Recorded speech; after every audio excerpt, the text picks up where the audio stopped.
ਸੰਯੁਕਤ ਕਿਸਾਨ ਮੋਰਚੇ ਦੀ ਅਪੀਲ ਤੇ ਅੱਜ ਐਲਨਾਬਾਦ ਦੇ ਦੁਰਗਾ ਮੰਦਿਰ ਦੇ ਕੋਲ ਐਫਸੀਆਈ ਗੋਦਾਮ ਦੇ ਵਿੱਚ ਕਿਸਾਨਾਂ ਵੱਲੋਂ ਧਰਨਾ ਲਾ ਕੇ ਕੇਂਦਰ ਸਰਕਾਰ ਤੇ ਹਰਿਆਣਾ ਸਰਕਾਰ ਦੇ ਖਿਲਾਫ ਰੋਸ ਪ੍ਰਦਰਸ਼ਨ ਕੀਤਾ ਗਿਆ। ਇਸ ਮੌਕੇ ਪੁਲਿਸ ਫੋਰਸ ਵੀ ਕਾਫੀ ਤਾਦਾਦ ਦੇ ਵਿੱਚ ਤੈਨਾਤ ਸੀ ਤਾਂ ਕਿ ਕੋਈ ਅਣਸੁਖਾਵੀ ਘਟਨਾ ਨਾ ਹੋਵੇ।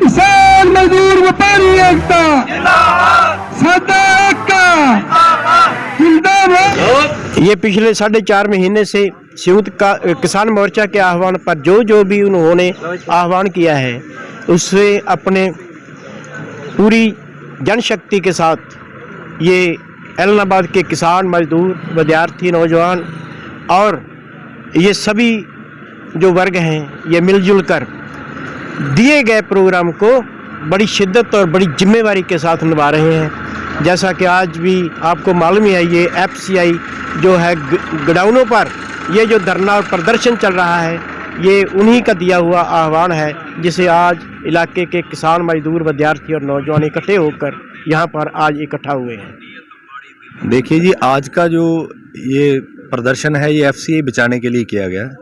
सरकार की एक पॉलिसी है कि ये एफसीआई को ख़त्म करना चाहते हैं जिससे कि जो फसल का प्रोक्योरमेंट है वो ख़त्म होगा। अगर प्रोक्योरमेंट ख़त्म होगा तो डिस्ट्रीब्यूशन सिस्टम ख़त्म होगा। अगर डिस्ट्रीब्यूशन सिस्टम ख़त्म होगा तो देश में अनाज के लाले पड़ जाएंगे और जो मजदूर वर्ग है, गरीब वर्ग है, उसको जो सस्ता राशन मिल रहा है वो ख़त्म हो जाएगा और मध्यम वर्ग की पहुँच से भी ये राशन काफ़ी दूर हो जाएगा। इसलिए एफसीआई को बचाना जो है ये बेसिक काम है इस देश में, चाहे वो मध्यम वर्ग है या गरीब वर्ग है, ये उसकी जिम्मेवारी बनती है कि एफसीआई जो इतने तशद्दुद के बाद, इतनी मेहनत के बाद बनाया गया है उसे ये सरकार ख़त्म ना कर पाए। इसलिए आज ज़रूरत है सब लोगों को सड़कों पर आकर एफसीआई को बचाने की। राजभर साहब, एक और तो जहाँ पूरे हरियाणा में बीजेपी और टीजेपी नेताओं का लोग विरोध करें किसान, लेकिन हमारे इलाहाबाद क्षेत्र के कई गाँव में बीजेपी नेत्री है वो जगह जगह प्रचार कर रही है और कार्यक्रम आयोजित कर रही है। नहीं, वो ऐसा है जी, वो कुछ चोरी छिपे प्रोग्राम कर रहे हैं। पिछले दिनों भी ये बात आपने पूछी थी तो हमने इस पे ये स्पष्ट कहा था कि अगर कोई कह रहा है कि उनका विरोध नहीं है किसी गांव में तो ये क्या वो सीएम से और डिप्टी सीएम से ऊपर हैं क्या? लोग तो उनके हेलीकॉप्टर नहीं उतरने दे रहे।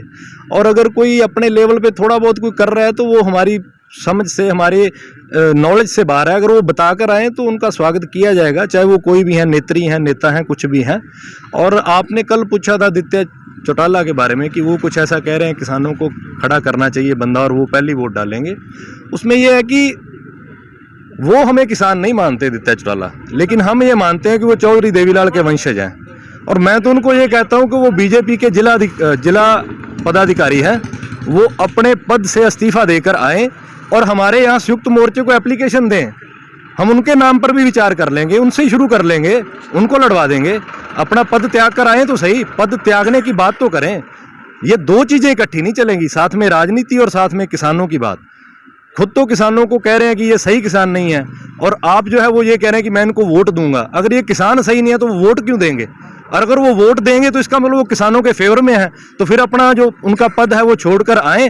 किसान तो उनके नाम पर भी विचार कर लेगा टिकट देने के लिए। जिस प्रकार की सिरसा के अंदर भी किसान चौक की नींव रखी गई है, क्या भविष्य में एलनाबाद में भी इस प्रकार का कोई किसान के नाम से एक चौक देखने को मिलेगा? देखिए, ये बहुत जटिल फैसला है, इस पे संयुक्त मोर्चा बैठक करके फिर ही कोई फैसला ले सकता है। मेरे अकेले को इसके ऊपर जवाब देने की कोई अथॉरिटी नहीं है जी।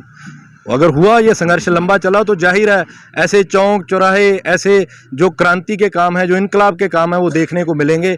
आज देश का युवा जाग चुका है, ये इसी आंदोलन की देन है। आगे आप इसके और भी रंग रूप देखोगे अगर ये आंदोलन ऐसे ही चला। हमारा मानना तो क्या है जी, ये तो सबको पता है कि ये जो सरकार है हमारे खाने पे डाका डाल रही है, मजदूरों के खाने पे डाका डाल रही है। अगर सरकार के पास अनाज नहीं होगा तो मजदूरों के अंदर कैसे बांटेगी उस अनाज को? सरकार पूर्ण रूप से जो ये अनाज का बनाना है कारपोरेट घरानों को देना चाहती है। धीरे धीरे इसका जो है लिमिट कम करके प्राइवेट मंडियों को जो है आगे लाना चाहती है। ये सरकार की नीति है जिसके तहत हम ये आंदोलन लड़ रहे हैं। वो ये कानून भी उसके अंदर एक उसका अंग है उस आंदोलन का, जिसका काफ़ी समय से हम विरोध कर रहे हैं।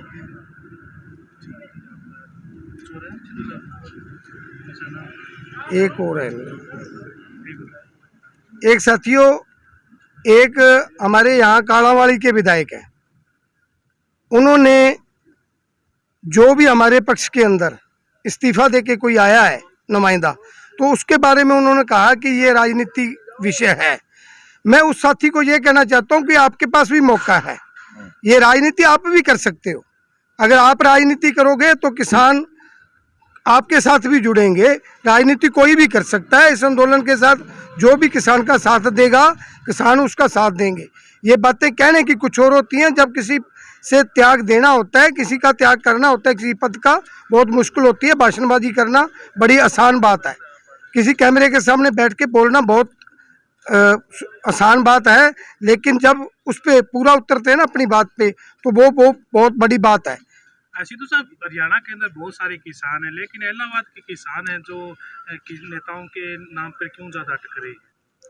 नहीं, ऐसी बात नहीं है, किसान नहीं अटक रहे हैं। जो नेता लोग हैं जो सुर्खियों में आना चाहते हैं, कुछ किसान को आंदोलन को लेकर के आप खुद सुर्खियों में आना चाहते हैं, उनको सस्ती राजनीति चाहिए, इसलिए वो बयानबाजी कर रहे हैं किसान संयुक्त मोर्चे के खिलाफ।